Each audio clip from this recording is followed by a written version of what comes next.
Malaysia News. Parti Komunis Melaya PKM adalah pertubuhan haram yang tidak diiktiraf di negara ini. Peguam Datuk Seri Muhammad Syafiee Abdullah berkata, pengisytiharan pengharaman PKM ada dalam deklarasi bertarikh 23 Julai 1948, kemudian diwartakan supaya umum tahu PKM diharamkan. Tokoh sejarah Profesor Emeritus Tan Sri Koo Keng Kim berkata, PKM ditubuhkan atas arahan pergerakan komunis antarabangsa atas matlamat tersendiri mengikut Order of Communists untuk menentang kuasa kolonial.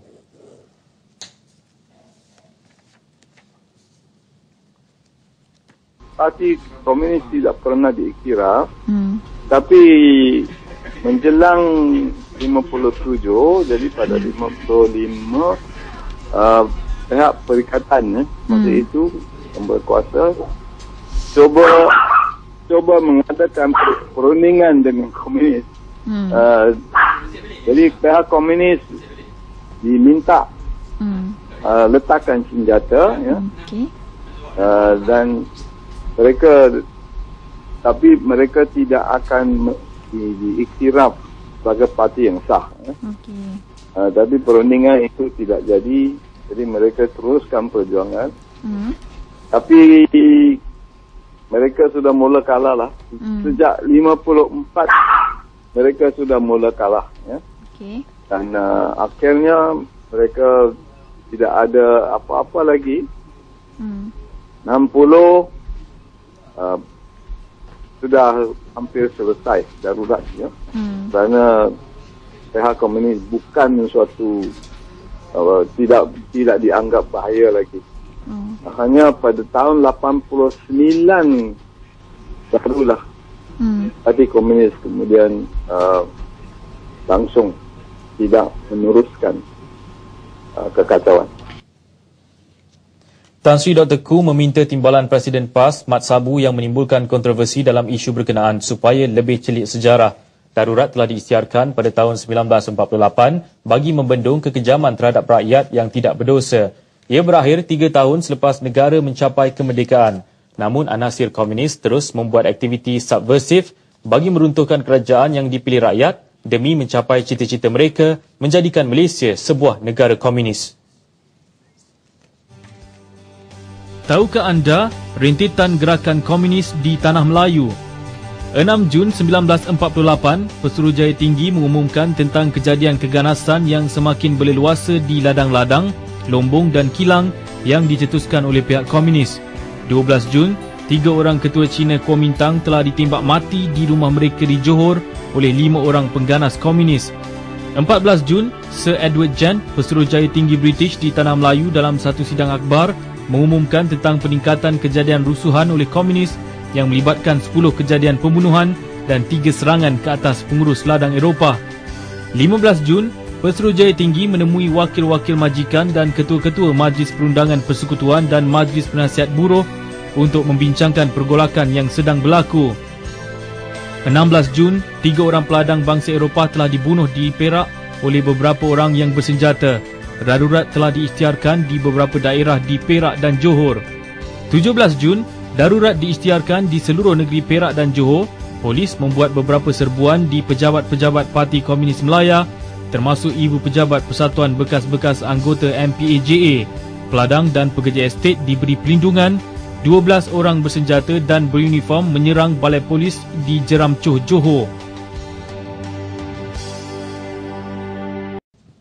Dan terbaru, nama Mat Indra menjadi sebutan. Siapakah Mat Indra yang diangkat Mat Sabu? Kononnya pejuang kemerdekaan negara.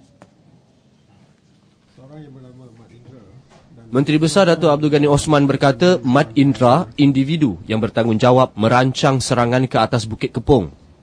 Perjuangan Mat Indra yang menyertai gerakan haluan kiri komunis berbeza yang diasaskan oleh Datuk On Jaafar dan diteruskan Tunku Abdul Rahman, iaitu menuntut kemerdekaan melalui rundingan. Bukan sahaja membawa kepada keganasan, mengancam ketenteraman hidup rakyat jelata, tetapi juga bukan ke arah untuk memerdekakan negara daripada penjajah Inggeris, tapi mungkin mengganti penjajahan Inggeris dengan penjajahan komunis. Tertumpasnya Mat Indra apabila ditangkap penduduk kampung Parit Baru, Seri Medan dekat Batu Pahat yang tidak sanggup menerima ancaman dan seksaan pengganas komunis itu.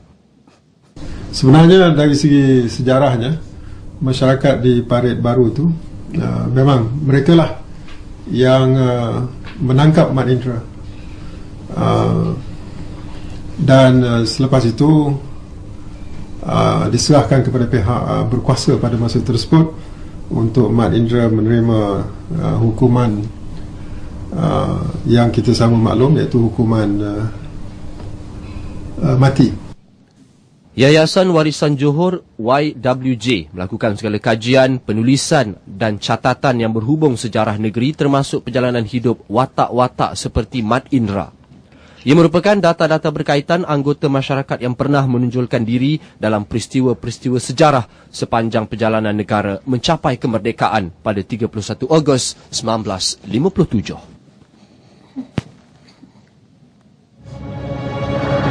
Tahukah anda rintitan peristiwa gerakan komunis di Tanah Melayu sepanjang tahun 1948? Pada 1 Julai, pegawai jajahan telah dibunuh di Langkap Perak. 5 Julai, polis dan tentera digabungkan bagi membantras keganasan komunis. 7 Julai, serangan udara dilancarkan ke atas kemah-kemah pengganas dalam hutan di Perak Utara. 8 Julai, salah seorang ketua pengganas komunis, Tan Kan, juga bekas ketua Kesatuan Buruh Johor, ditembak mati dalam satu serangan balas di Johor. 9 Julai, 2 peladang berbangsa Eropah bersama seorang Melayu dan India telah terbunuh dalam satu serangan di Batu Sawah, Pahang. Pengganas turut menyerang balai polis di Langkap Selatan, Perak dan seorang konstebel terkorban. 10 Julai, polis dan askar Gurkha berjaya membunuh 4 pengganas komunis dan menawan 19 orang pengganas di Kuala Lumpur. 12 Julai, pengganas beruniform merampas arang batu di Batu Arang, Selangor. 5 pekerja dibunuh dan loji dimusnahkan. Mereka turut mengambil alih estet Senggang di Kuala Kangsar, Perak. Darurat diisytiharkan di seluruh negara. 14 Julai, 4 orang awam termasuk seorang wanita dibunuh di Uluyam, Selangor. 15 Julai,